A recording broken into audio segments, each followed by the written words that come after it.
Hey guys, welcome back. BDCKR here. We're back with our weekly recap of all things Injustice. This video is for the week of August 8th, 2019. The current character challenge is Batgirl, that's a 1 week repeat.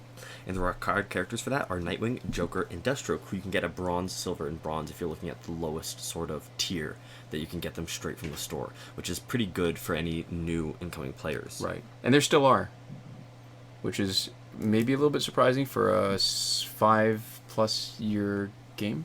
Yeah. Her passive is Tactical Advantage. Batgirl and her teammates each start the match with 1 bar of power. She's got lowest stats, 850 attack and 1,000 health as her base. Yeah, but she's cheap to promote. I mean, we're seeing the newer characters that are almost 500,000 credits. She's still only 192 credits for each promotion, because when you finish the challenge, she'll be unlocked in the store. Yeah, and her passive is not bad. It's sort of like a gear slot worth. Well, it's excellent. I think that's one reason why she's still so relevant. And it's amazing to me that the character that old has more than one reason. But basically what you're getting is 3 bars of power to start a fight that's spread out over 3 characters. When you think about it like that, there's I don't want to say nobody better than that, but this is a great support character. Yeah. But the other part that makes her more than just a support character is that with the right gears, like all the Batgirls, she can hit way above her weight class. Yeah, she can really sort of blitz some folks. Right. So the classic one is Cloak of Destiny, which is still better than Necron's Scythe, because Cloak of Destiny has the crit damage boost, so the damage output is a little bit more. And if you give her Cloak of Destiny, League of Assassins Knives, and in my mind the classical is LexCorp Gauntlets Boot Crit Chance on Special 1, or you could actually do Tantu Totem if you're interested in just tagging her in and out and doing repeated special ones, which you may not need to. But so here's the thing, right? All the Batgirls stun as the first part of their special 1.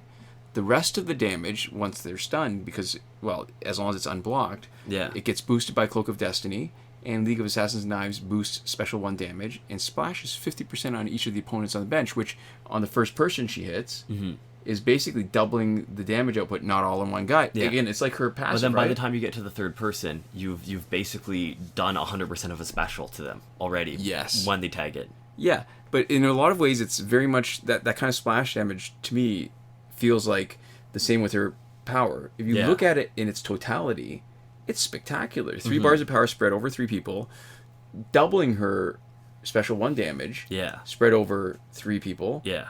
But boosting it because it stuns with Cloak of Destiny. She's spectacular. So there we go.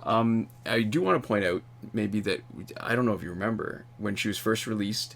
When Cloak of Destiny was first released, we'd speculated before it came in multiplayer season about how the animation looked like a stun. So there was a really good chance that if the Cloak of Destiny, which had been announced, we knew what the abilities were, if it would work the way we hoped it would, and it did. Link in the video. It's from a few years ago, so maybe our voices sound a little different, but I think it's, for nostalgia's sake, it might be worth watching. Yeah, so there we go. This week's multiplayer award is Gauntlets, which evolve or upgrade. What's the term? I don't remember. They turn into the Gauntlets of Azrael by some method, which has a term for it. Yeah. Evolved, I guess. Yeah.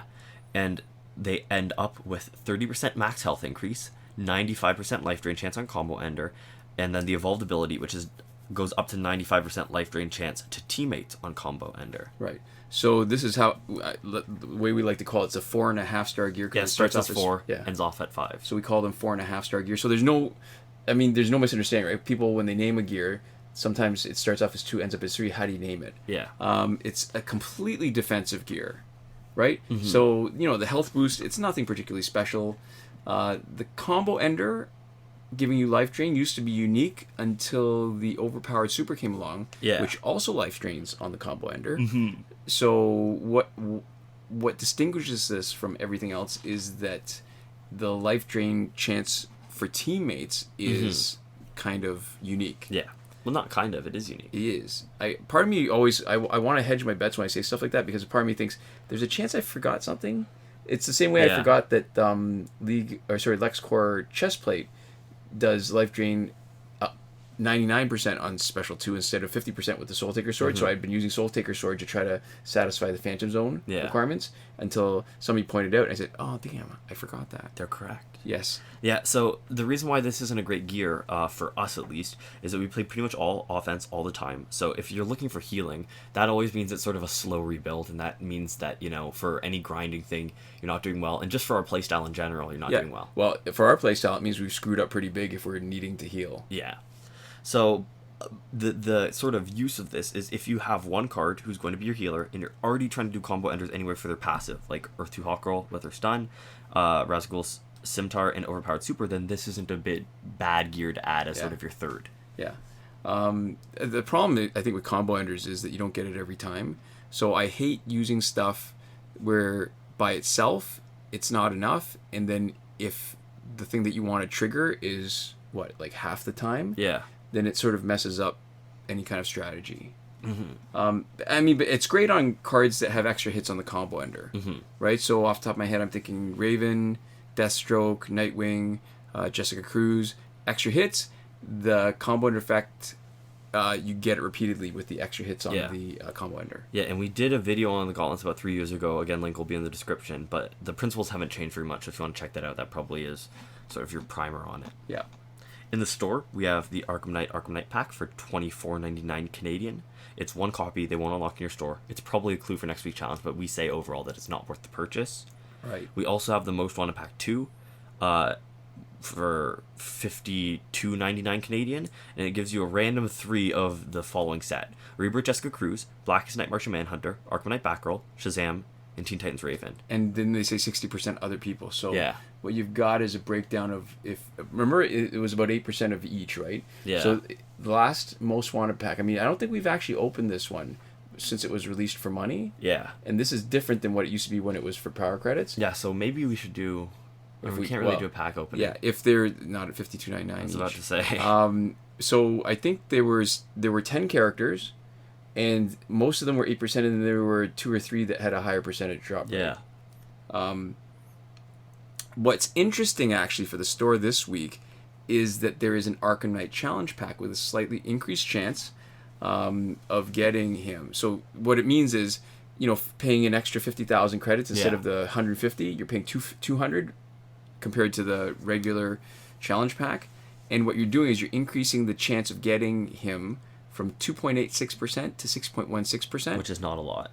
And it's not worth it, because even if this is the character that you want, you're spending way too much credits, and you'd probably still be better off, even if you wanted copies of them, to buy the cheaper one and sell them back, if that's the only thing you want. If you want everything else, then it's expensive, and you'd be better off getting your other characters. And if you don't want anything else, then you'd be better off selling the characters and buying the extra packs, I think. I think, we haven't done the math, but in principle, it seems like there's not enough of a boost in the chance to make it worth, because it's basically an extra 1 in 30 pack chance. In Survivor, we've got the Suicide Squad companion gear, but it doesn't have a date that it's until. So it's probably 2 weeks because it just started. But it's funny when they do that every once in a while, because then I get this, there's a feeling in my gut, like I think it's going to come back forever again. It's going to come back forever, like it did for more than a year. Phantom Zone is finished now, and Fight 62 is still broken, but in bright news, there's double XP for this weekend. Or through to this weekend? So it starts now, and it says there's another 3 days, but the way that it works is it means that when it started, it was probably exactly 4, and after 1 second, it drops the indicator down to 3. So and then when it comes down to less than 1 day, then it starts giving you like a more accurate hour countdown. So now, moving on to the current glitches, just remember that every working glitch is explained in a video as part of the playlist that you can reach by clicking the eye in the top right corner of this video, or just checking the playlist on our channel. We're Android only, so we're only able to confirm these glitches for Android. And a quick spoiler alert, nothing has changed this week. If you're just here for the glitches, you can click away now and spend the extra few minutes doing something else. Productive, equally unproductive, whatever you choose, and really. Not listening to the melodious sound of our voices. There we go. And last up, if you're on iOS and you see a question from an iOS user asking for help in the comments, consider being the resource. Right. So maybe we'll start with the significant not working glitches like we are want to do.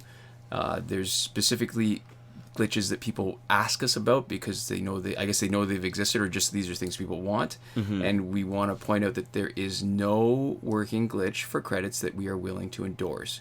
So there are people talking about a credit glitch where you need 2 devices simultaneously logged into one account. We talk about it in a lot more detail in a previous P and Q and C and A and T video, season 6, episode 9, which we'll link in the description. Yeah. It's worth repeating, even if we don't get into all of it now, that the reason we don't endorse that is because of the risk of getting your account suspended. Other things that aren't working: the glitch for getting repeated past multiplayer season rewards, not working. The glitch for early multiplayer season rewards is not working. There's no glitch to get through the Phantom Zone quickly. When it's around. Yeah, when it's here. So, right now it doesn't really matter. Yeah. And now we can get on to the working glitches. The glitch to let you play Phantom Zone repeatedly was still working. The event's over, so, we can't test it right now technically. But anyways, we'll talk about that more on weeks that it's actually up. But we should point out, the reason why we point it out actually is that because it's the sister or brother, the sibling of the challenge reset glitch. The challenge reset method is still working.